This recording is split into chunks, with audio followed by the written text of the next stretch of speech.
listeners of the Bio Report, I want to tell you about a new member benefit from the California Technology Council. CTC has teamed with Reprivata to offer members 6 months of Reprivata's COT network service for free, which gives companies the power of a VPN at a fraction of the cost.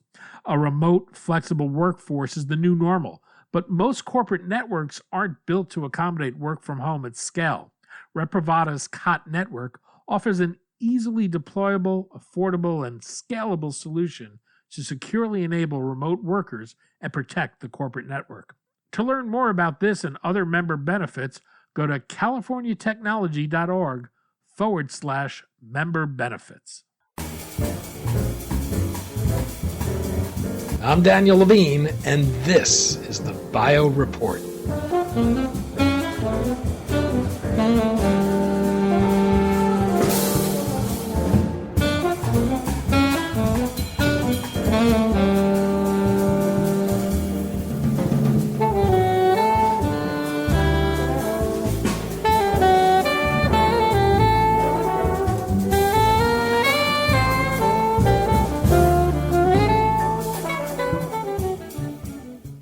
Artificial intelligence is working its way into all aspects of pharmaceutical companies' operations.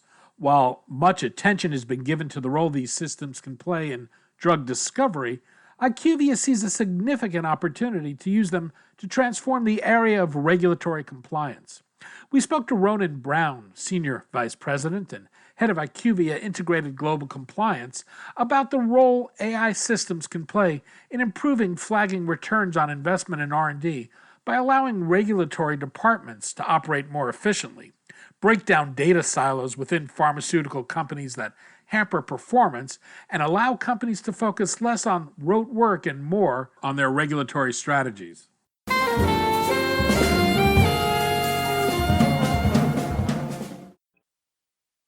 Ronan, thanks for joining us. Thank you for having me on. We're going to talk about regulatory compliance, which may be an area that's not well understood outside of the folks who directly are involved with it. I thought that the work IQVIA is interesting because it gets at the way artificial intelligence and machine learning systems have the potential to transform all aspects of the pharmaceutical industry. We hear a lot about how data silos impede research, but I don't think people tend to think of this problem as it exists within a company on the regulatory side of the business. How big a problem is the creation of data silos in terms of regulatory compliance? Daniel, that's a great question, and it's the one that we have been wrestling with in terms of solutions, because it is a growing problem. I think it has always been an issue at healthcare and pharmaceutical companies, but with the huge increase in regulatory requirements, changing regulations, additional regulations, it is a growing problem. And most companies have set up their systems they're very point solution based. So the safety group will have their system, regulatory teams have their system, have multiple systems, whether it's a publishing system, a tracking system, validation systems can be different. And then the quality systems are also independent. So none of them connect. And so that, there's a lot of duplication in terms of cross-referencing, duplicate entry of data, and it makes it very hard. And the administration of regulatory and compliance reporting, a lot of work goes into trying to ensure that the data is connected and clean so that the submissions are timely and of good quality.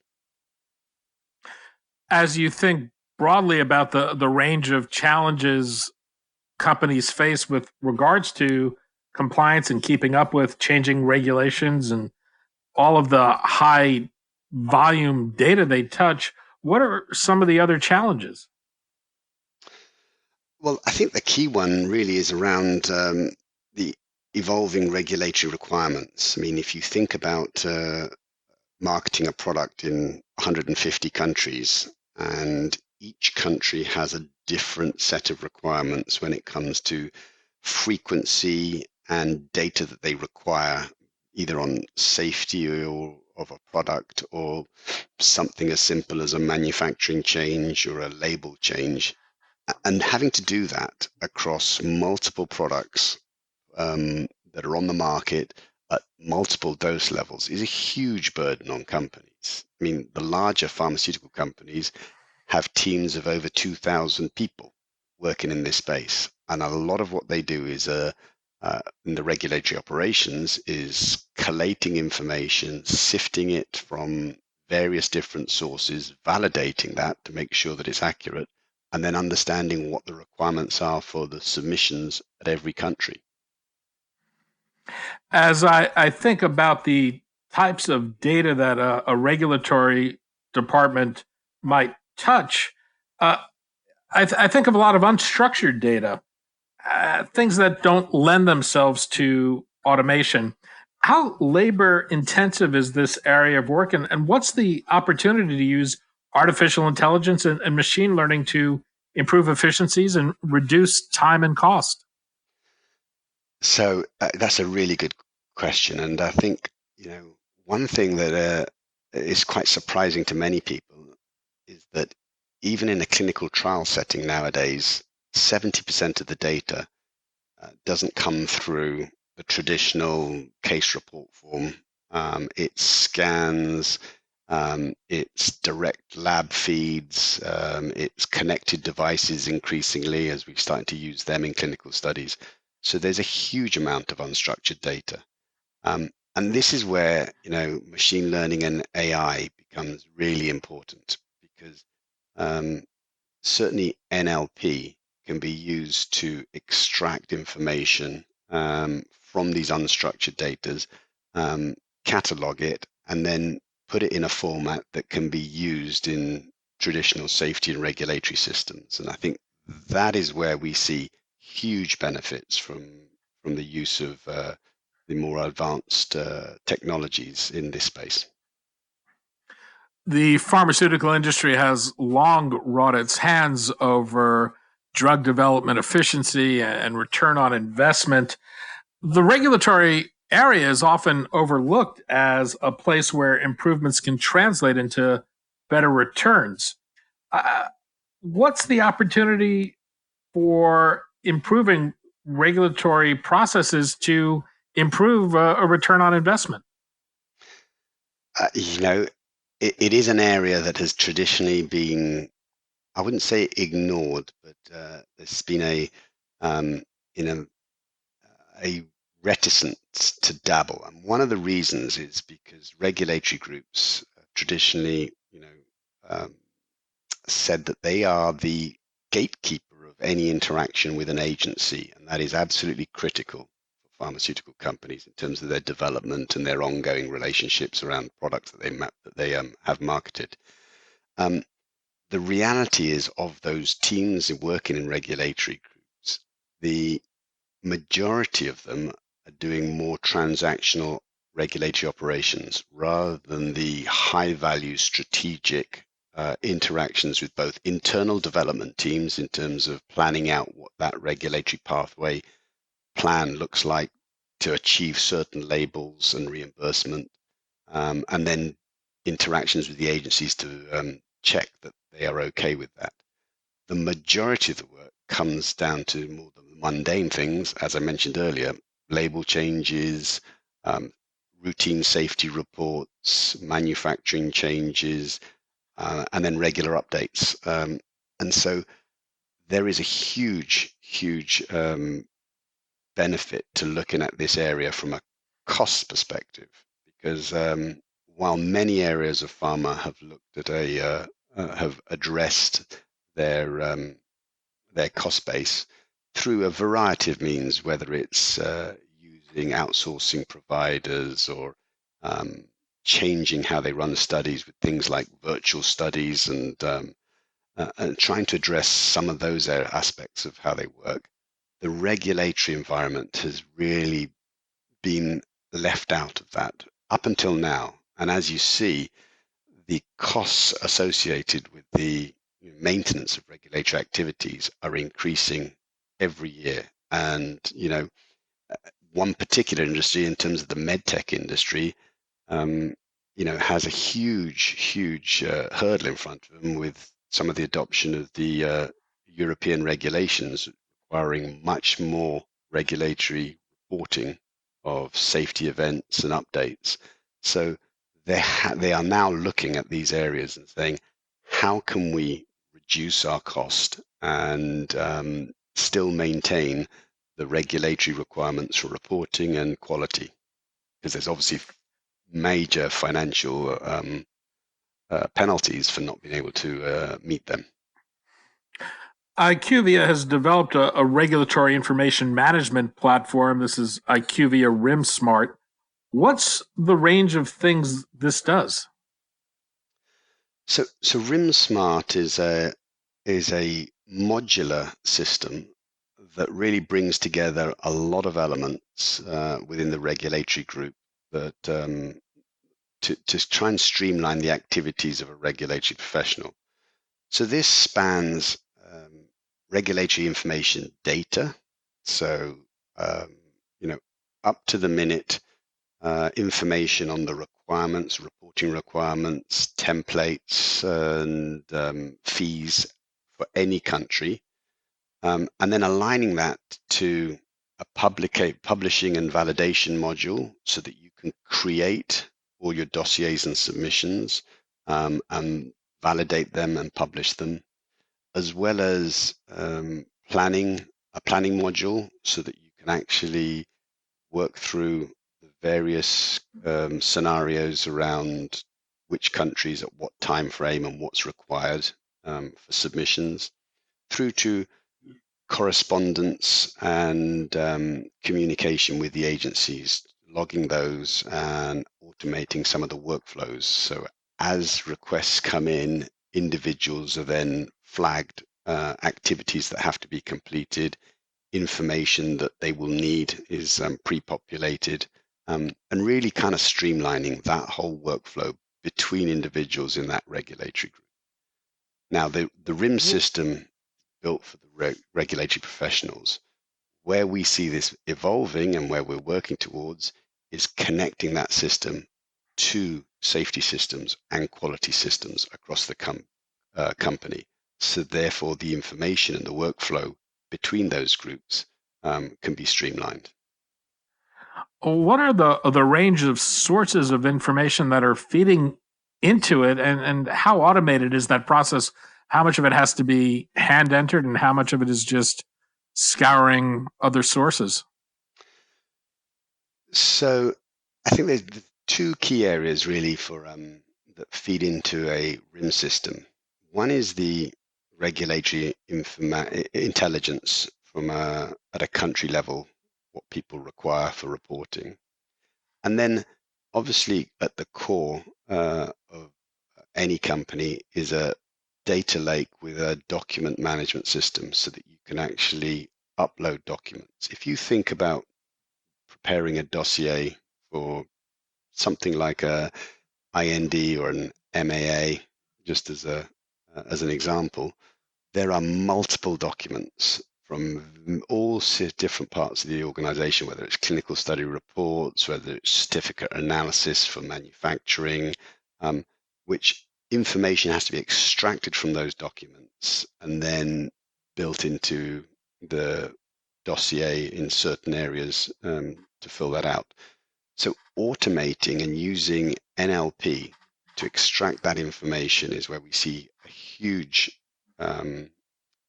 leap forward in terms of streamlining and taking some of the manual process out of the system. And how is the system actually used within a company? How does it integrate with the workflow?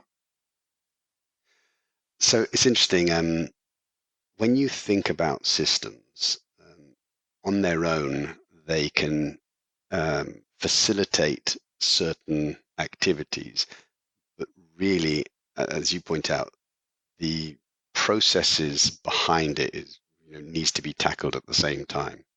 So, as an example, if you if there's a change in a manufacturing process, generally that is then logged in a CMC system. And there is uh, in most companies, there will be a notification through to the regulatory group that there has been a change and this may require some regulatory reporting. But that is normally either SharePoint or an email system. Where we see the future evolving and what we're working towards is linking the systems so that there's an automatic notification, and you can even use the system to prompt an individual to then either look at which countries are affected, pulling product registration information directly into the system to know where you are marketing your product, and therefore what updates are required.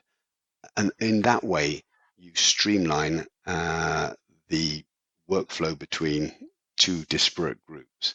And on the other side, when you've done that submission, you can actually feed the information back to the CMC team to say that it has been done, that these updates have been made, which at the moment, again, is very manual and doesn't happen automatically.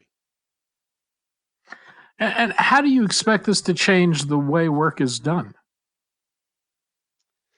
I think what where we see this evolving is that more of the regulatory professionals can focus on the higher value tasks, which, you know, in most executives' eyes are working directly with the regulators and the development teams around, what the requirements are to develop a new product, whether they're acceptable, um, if the data that they would produce would be admissible, and then what kind of labels they can get. That is the real core of regulatory strategy, and I think that is where, by freeing up time from some of the administrative and information sharing activities, and also the QC and the pulling the information in, the individuals in regulatory can then focus on these really high value tasks. And I think there is also a cost saving at the end of the day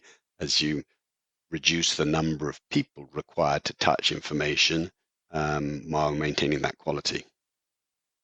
And are there examples of how companies are using this to do things differently? And has it shown to impact time or cost or staffing? Yeah, absolutely there are.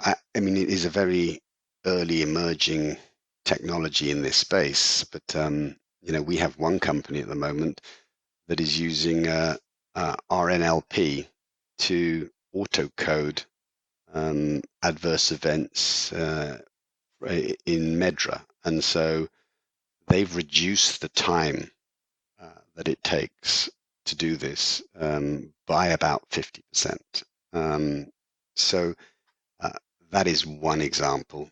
The other one, using a system like RimSmart, when it comes to publishing, and having easy access to the regular information, intelligence in terms of what's required, we've seen a reduction in time to publish a document, generally taking 4 to 5 days in most companies. By the time you've validated the information, checked what the regulatory requirements are, actually built that submission, and then published it, down to 4 to 5 hours.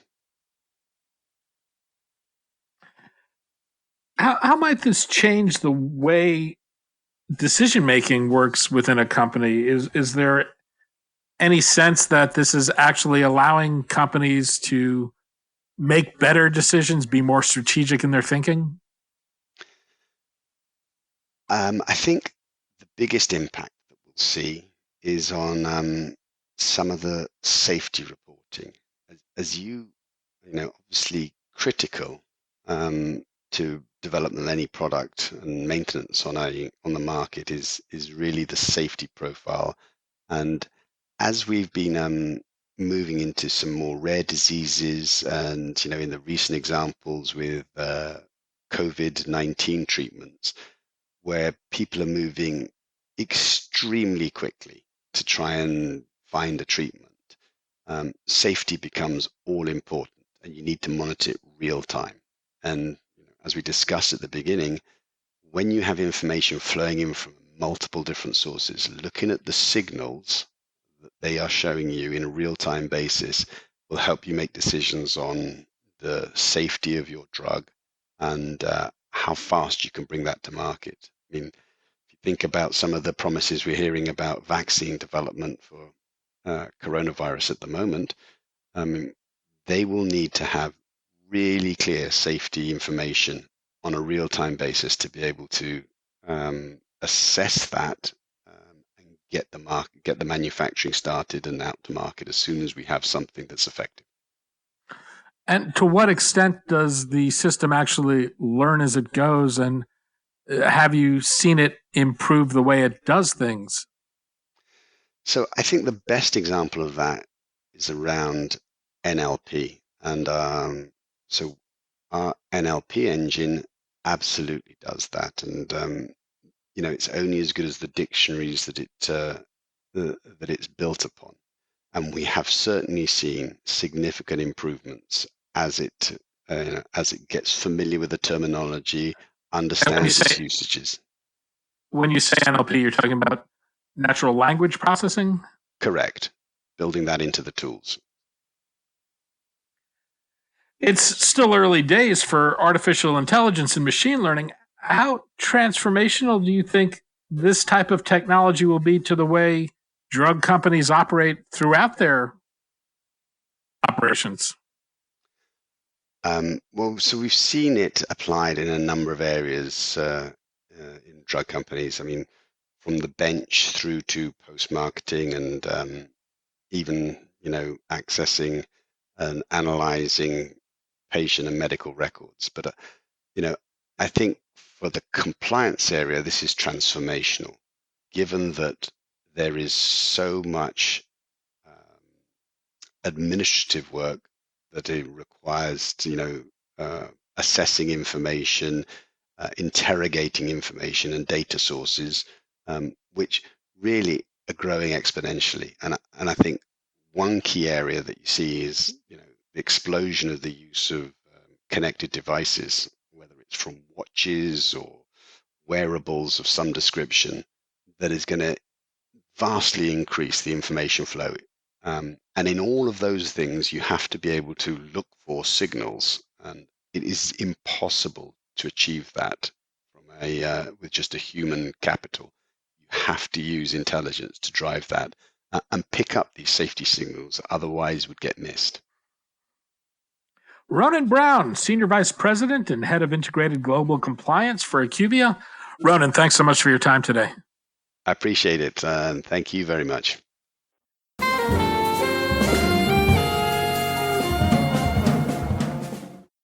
Thanks for listening. The Bio Report is a production of the Levine Media Group. To automatically download this podcast each week, subscribe to our RSS feed or through iTunes or other podcast manager. To join our mailing list, go to levinemediagroup.com. We'd love to hear from you. If you want to drop us a line or are interested in sponsoring this podcast, send an email to danny@levinemediagroup.com. Special thanks to Jonah Levine, who composed our theme music, and the Jonah Levine Collective, which performs it.